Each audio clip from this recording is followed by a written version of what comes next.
Humanity has perpetually sought patterns, providing comfort and meaning. Whether in intricate subjects like string theory and quantum mechanics, or simpler matters like interpersonal behavior, the inclination to identify patterns extends to nature and mathematics, with our evolved tendency to sense anomalies. Among the enduring fascinations is the golden ratio, denoted by the Greek letter phi. This ratio is established by dividing a line into two segments, with the proportion of these new sections mirroring that of the original line, and the resulting larger segment defining adherence to the golden ratio. The solution to this equation is approximately 1.618, an irrational number that lacks a representation as a ratio of two whole numbers. Similar to pi, it is infinite and denoted with ellipsis due to its non-terminating nature. The term golden in its name is relatively modern. Initially, it was referred to as the divine proportion. This original name suggests a divine or extraordinary property associated with the ratio, indicating an awareness of its remarkable nature by those who encountered it. To delve into this fascination, it can be divided into two aspects: mathematics and aesthetics. Nature frequently exhibits the golden ratio and the Fibonacci sequence, with the most compelling evidence of the goldenness found in the floral arrangement of seeds. The exquisite spirals found in nature are a product of natural processes, consistently manifesting across various flower types, with petal numbers often relating to the golden ratio. The sunflower example is especially intriguing as it connects the aesthetic appeal of the golden ratio to its underlying mathematical principles. There appears to be a specific reason why the golden ratio is employed in the design of flowers, indicating that alternative values do not yield the same visual harmony. These observations prompt contemplation about the potential grand design of the universe. Familiarity with the aesthetic aspects of the divine proportion extends to human faces, where pleasing proportions often approximate the golden ratio. This inclination toward harmony extends to the entire body, with claims asserting that Da Vinci's Vitruvian Man illustrates the human body's beauty through the golden ratio. In architecture, there are assertions that ancient structures, like the Egyptian pyramids, draw inspiration from the golden ratio, despite the scant evidence suggesting that the Egyptians were aware of this ratio. These various beliefs have shaped the contemporary perception of the golden ratio. Its undeniable mathematical beauty has been established. However, verifying claims about its aesthetic significance in our lives proves challenging. The mere presence of the golden ratio in a structure is insufficient. It must be purposefully integrated, a result of conscious or subconscious choices. Meaningful incorporation raises questions about why specific elements, like the ratio between pillars, are chosen over others.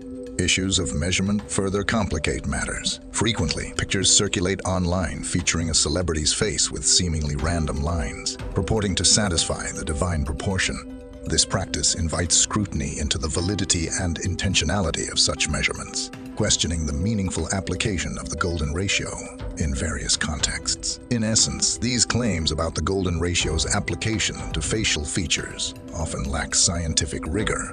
Without precise definitions for features like cheekbones and clear delineations of their boundaries, the assertions lack a scientifically verifiable foundation. Even if a particular arrangement of measurements seems to align well with the golden ratio, achieving exact correspondence is impossible due to the irrational and unending nature of phi. However, despite these limitations, one could still argue for the relevance of the golden ratio in discussions of facial beauty. Ultimately, perception plays a crucial role. If a facial features ratio closely approximates the golden ratio to the point where it is indistinguishable, and we find it aesthetically pleasing, one could argue that the aesthetic element of the golden ratio is justified, even if it falls short of precise mathematical alignment. Recent experiments have delved into this matter, using a geometric object prominently featuring the golden ratio, the golden rectangle. This rectangle, with sides labeled as A and B, adheres to the ratio described earlier in the video, offering a tangible shape rather than just lines. In these experiments, participants were presented with a variety of rectangles of different proportions, including one or more golden rectangles. They were then asked to identify which rectangle they believed best represented the golden ratio. If the hypothesis that objects with the golden ratio are more aesthetically pleasing held true, one would anticipate a significant number of participants choosing the golden rectangles. However, the evidence does not strongly support this hypothesis. Contrary to expectations, participants in experiments on rectangle preferences tend to favor values around the golden ratio, such as 1.5 or 1.75, rather than precisely choosing the golden rectangle. This raises doubts about the supposed uniqueness of the golden ratio's aesthetic appeal. Even if preferences seem centered around the golden ratio, there are alternative explanations. Awareness of the golden ratio's historical and mathematical significance might predispose individuals to favor it. Additionally, spending extended periods looking at screens with aspect ratios close to the golden ratio, like a 16:9 monitor, could unconsciously influence preferences. The question arises, what initiated this focus on the golden ratio? In modern design language, particularly in UX design, the golden ratio holds a significant place. While no designer strictly adheres to a single rule, the golden ratio has become a prominent element in graphic design.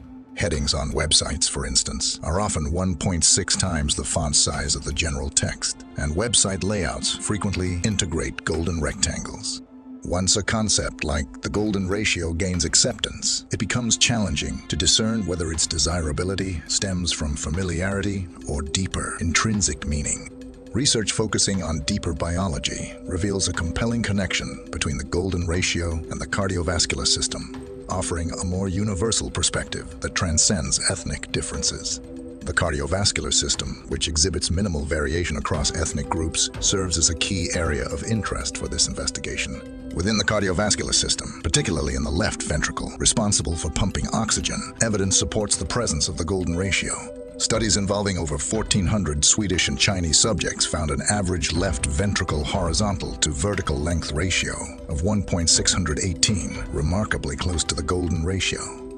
Those with left ventricle ratios deviating further from this value were associated with poor heart function. This insight suggests a natural significance to the golden ratio, as evidenced by its correlation with the vital functioning of the heart. Moreover, as individuals age, there is a tendency for the heart's power to diminish, resulting in slower blood circulation throughout the body. The connection to the golden ratio extends to age-related cardiovascular changes, evidenced by a decline in early diastolic velocity of 1.6 centimeters per second per decade. Conversely, in the developing fetus, the early diastolic flow velocity in heart muscles increases by 1.6 millimeters per second per week. These metrics of cardiovascular health consistently align with this special value, emphasizing its significance.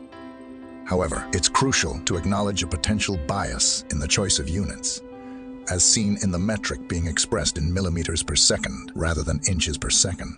Such unit choices have the potential to alter these quantities and influence the perceived significance, emphasizing the importance of careful consideration in interpreting these metrics.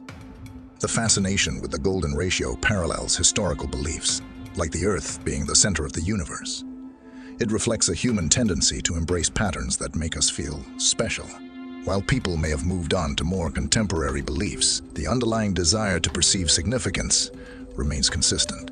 This human-centric perspective is evident in our emphasis on the golden ratio's relevance to human faces, neglecting its potential application to other creatures or aspects of the natural world. This observation ties into the philosophical debate about whether math is invented or discovered. The golden ratio existed independently of human awareness, influencing the arrangement of flowers and other natural phenomena before we understood it. Even when we attempted to shape certain elements of the golden ratio to fit our narratives, the ratio itself remained unchanged. This raises the possibility that there are undiscovered properties of math and science existing right in front of us, challenging our current understanding. While we may define and name concepts along the way, the underlying mathematical properties persist, unaffected by our recognition or lack thereof. Indeed, the divine proportions perceived divinity is not rooted in some all-encompassing transcendental property. Rather, it stems from the beauty and perfection we have projected onto it. The quest for beauty may not be concentrated in a singular golden number. And even if it were, the golden ratio might not be the one. The pursuit of perfection might lead us to continue defining phi. But it's crucial to remember that phi is irrational. It does not end. Similarly, our search for beauty in the universe is an ongoing, infinite exploration. reflective of our innate desire for aesthetics and harmony.